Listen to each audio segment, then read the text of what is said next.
Lanjutkan dengan bersolawat kepada Rasulullah sallallahu alaihi wasallam. Ya Rabbi bil Mustafa balligh maqasidana waghfir lana ma madha ya wasi'al karami. Ya Rabbi bil Mustafa balligh maqasidana waghfir lana ma madha ya wasi'al karami. Muhammadun sayyidul kaunaini wa thaqalaini wal fariqaini min urbin wa min ajami. Ya Rabbi bil Mustafa balligh maqasidana waghfir lana ma madha ya wasi'al karami. Maulaya salli wa sallim daiman abada ala habibika khairi khalqi kullihimi. Ya Rabbi bil Mustafa balligh maqasidana waghfir lana ma madha ya wasi'al karami. Huwal habibul ladzi turja syafa'atuhu likulli haulim minal ahwali muqtahimi.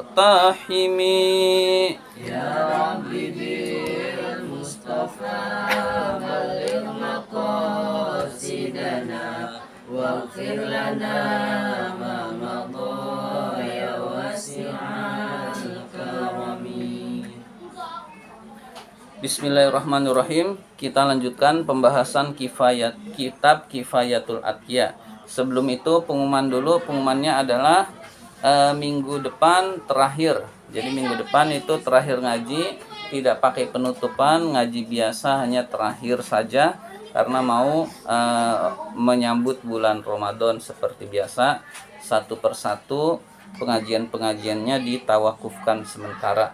Jadi sekarang malam Selasa ya, malam Selasa depan itu kita terakhir atau tawakuf. Demikian pengumumannya. Kita lanjutkan. Sekarang masih halaman 9. 1 2 3 4 5 6 7, baris ke-7 dari bawah. Baris ke-7 dari bawah. Pas syair. Bismillahirrahmanirrahim.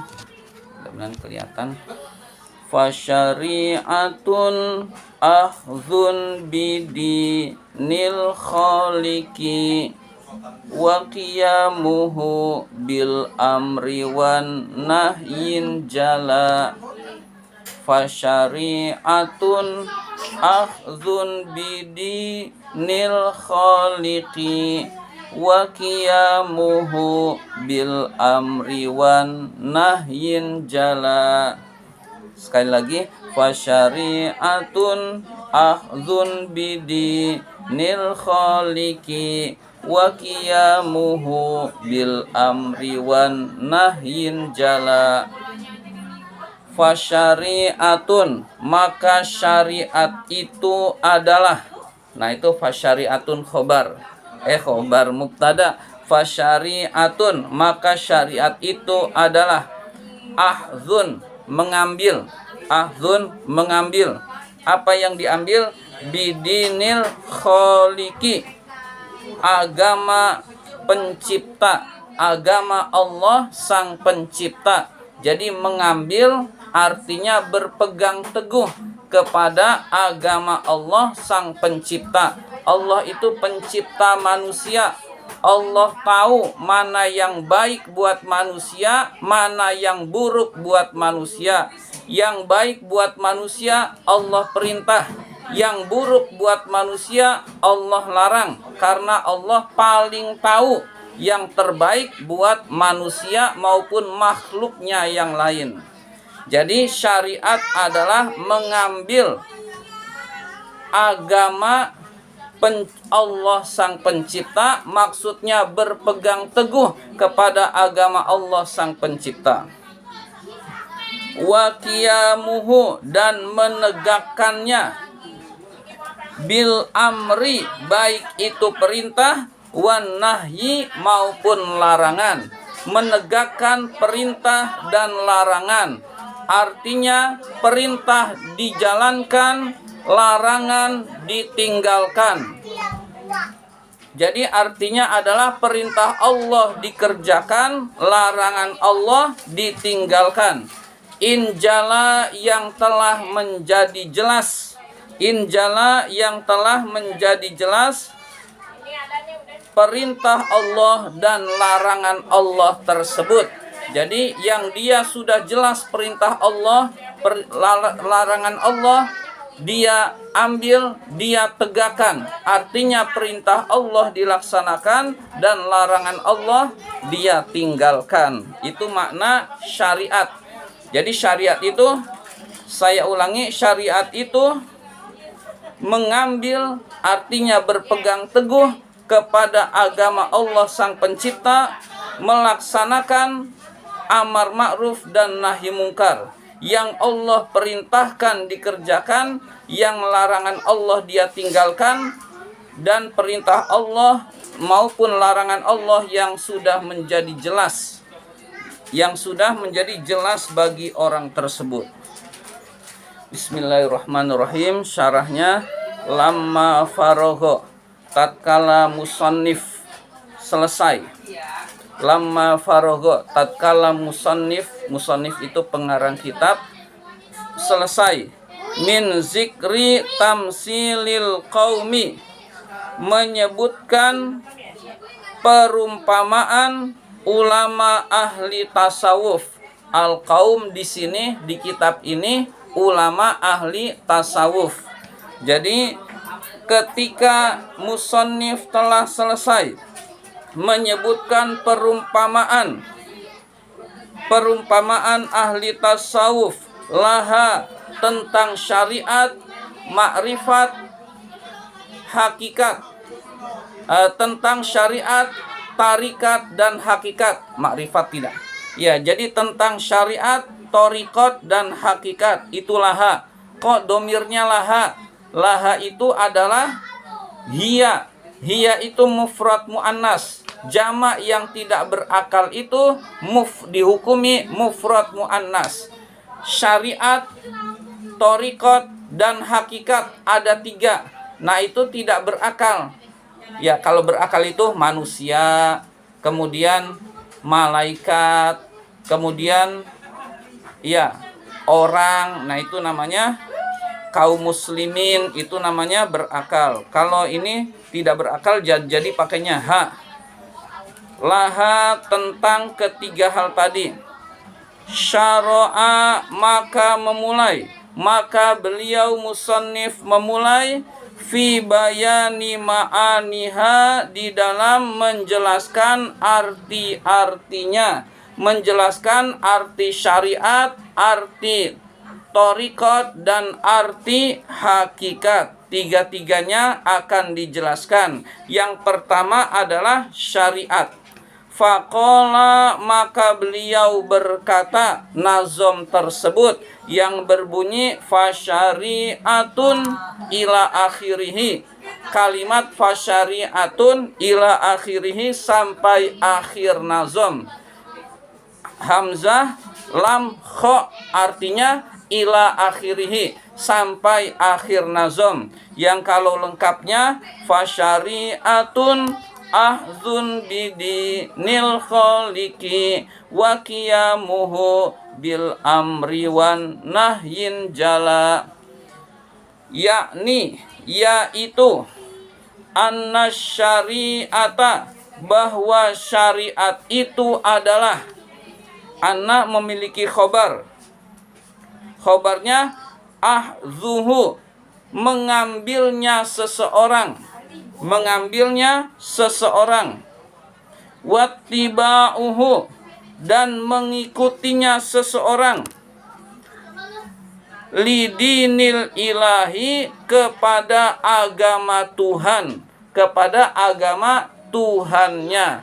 Jadi mengambilnya seseorang, mengikutinya seseorang kepada agama Tuhannya, yaitu agama Islam. Dia ambil agama Islam itu, dia laksanakan agama Islam itu, dia ikuti agama Islam itu.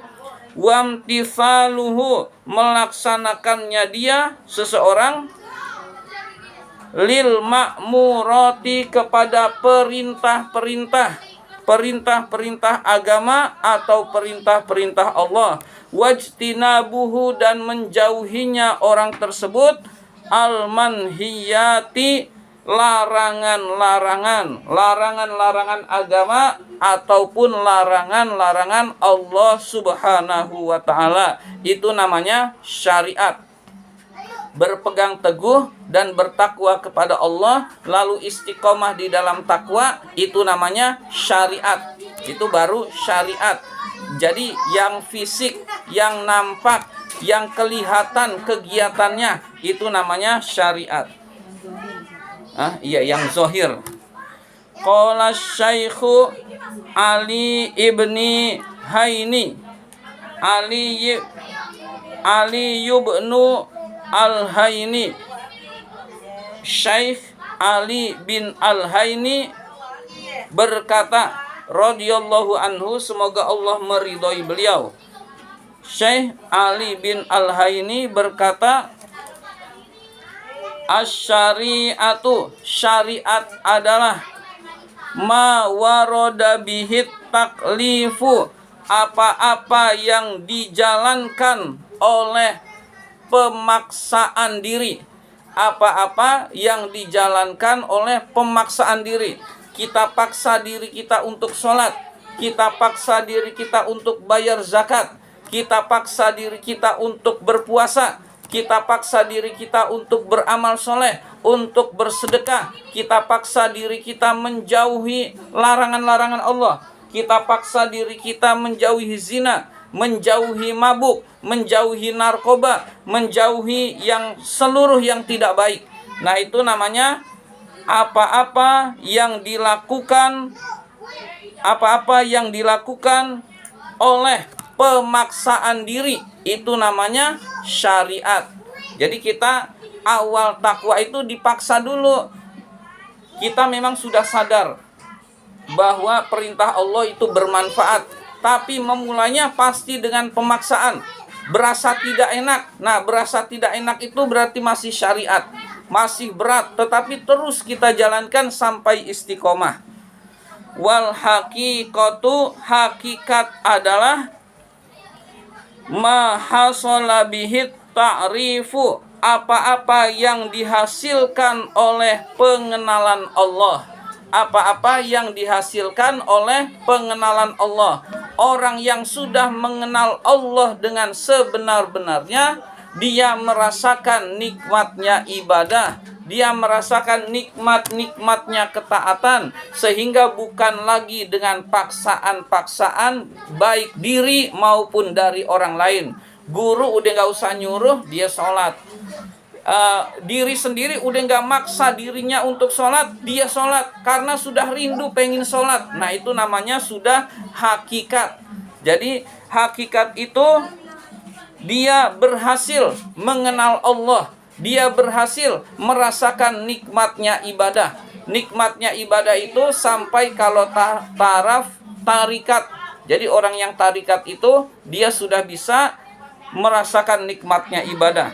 Nah, kalau hakikat dia sudah mengenal Allah. Nah, orang yang sudah mengenal Allah, tarikat itu sudah dilakukannya, ibadah-ibadah sudah pasti dilakukannya, sudah dengan kesenangan. Jadi dia nggak pengen selain ibadah, pengennya ibadah. Nah, itu sudah ta'rif mengenal Allah Subhanahu wa ta'ala. Fasyari'atu, maka syariat muayyadatun, dikuatkan, bil haqiqati, dengan hakikat. Jadi syariat itu dikuatkan dengan hakikat. Wal haqiqatu, hakikat itu muqayyadatun, diikat, bisyariati, dengan syariat. Hakikat itu harus diikat dengan syariat. Kok harus diikat? Ya, kalau nggak diikat, dia merasa dekat dengan Allah lalu nggak sholat, sehingga zahirnya dilihat orang dia sesat. Contohnya Syekh Siti Jenar. Syekh Siti Jenar itu saking dekatnya kepada Allah, lalu berkata, anal haq, saya adalah al haq. Nah, al haq itu Tuhan, Allah Subhanahu wa taala. Jadi seolah-olah menyatu. Ya, seolah-olah menyatu sehingga nggak sholat nggak apa-apa. Oh, saya Tuhan. Nah itu namanya Syekh Siti Jenar, dan dia sesat. Sesat dari segi kacamata fikih. Nah, hakikatnya kita nggak tahu dia sesat atau enggak. Pokoknya dia nggak sholat dan dia ngajarin, jadi orang-orang pengikutnya pada ikut nggak sholat. Lalu secara fikih dia harus dipenggal. Nah, memenggalnya itu nggak dosa. Nah, hakikatnya Allah yang tahu dia sesat atau enggak. Kita nggak tahu, begitu kurang lebih. Tapi dia orang yang dekat kepada Allah.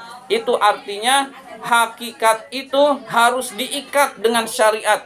Nggak bisa hakikat itu benar-benar dia merasa diri dekat dengan Allah, sampai menyatu dengan Allah, sampai Allah adalah dirinya adalah Allah. Nah, itu akan merusak orang yang tidak mengerti. Merusak orang yang tidak mengerti. Jadi ilmu itu terus meningkat. Ada saatnya orang bisa seperti itu. Nah, orang yang seperti itu disebut gila. Belum tentu gila.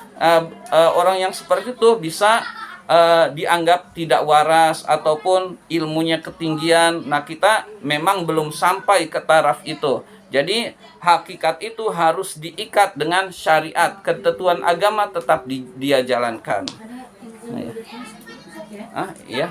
Ada yang lebih tinggi tapi seperti itu ya? Iya, ada yang seperti itu. Nah, yang gitu kita jangan ikuti. Ya, nggak boleh diikuti. Iya. Nah, apakah orang-orang seperti itu sesat atau tidak? Itu sudah urusan Allah yang menilai. Menurut fikih dia sesat, lalu menyesatkan banyak orang karena banyak pengikutnya. Lalu Syekh Siti Jenar itu dipenggal. Jadi udah sah, sesuai, tidak menyesatkan orang. Tapi hakikatnya dia bisa sesat, bisa tidak, yang tahu itu Allah Subhanahu wa taala. Ya. Wasyari'atu, syariat adalah wujudul af'ali, wujudnya, adanya perbuatan-perbuatan lillahi, karena Allah Ta'ala, karena Allah Subhanahu wa Ta'ala. Jadi dia melaksanakan kegiatan-kegiatan taat hanya karena Allah. Itu namanya syariat. Wal qiyamu, dan melaksanakan bisyurutil ilmi, syarat-syarat ilmu. Ilmu-ilmu dia amalkan, ilmu-ilmu dia amalkan.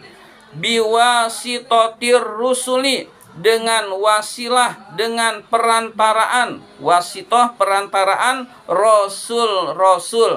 Jadi rasul kita adalah Nabi Muhammad sallallahu alaihi wasallam. Nabi Muhammad sudah wafat.